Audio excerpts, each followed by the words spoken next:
નમસ્કાર, સંદેશ ન્યૂઝની ખાસ રજૂઆત વોરરૂમમાં આપની સાથે હું છું લખમા। વોરરૂમ જ્યાં માત્ર સમાચાર નથી વંચાતા પણ અહીં સત્તાએ સળગતા સવાલોના જવાબ પણ આપવા પડે છે।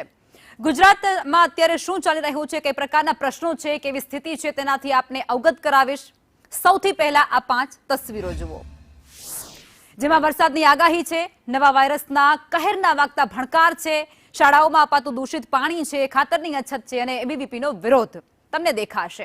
હવે આખો મામલો હું તમને ટૂંકમાં જણાવી દઉં કે મહીસાગરમાં નવા ગુલિયન બરેટ સિન્ડ્રોમ નામનો એક વાયરસ જેની ઝપેટમાં બાળકો સતત આવી રહ્યા છે અને તેમની સ્થિતિ શું છે તેનાથી આપને અવગત કરાવીશું। રાજ્યભરમાં વરસાદની આગાહી, ક્યાં કેટલું વરસાદ પડશે તે પણ આપને બતાવીશું। અમદાવાદમાં નારોલ વિસ્તારમાં આવેલી એએમસી સંચાલિત સ્કૂલમાં વિદ્યાર્થીઓને દૂષિત પાણી કોના પાપે પીવું પડી રહ્યું છે તે પણ સવાલ કરીશું। આ સાથે દાહોદમાં વર્તાતી ખાતરની અછત અને તેના કારણે કતારમાં ઊભા રહેલા એક ખેડૂતની પીડા પણ આપણે બતાવીશું।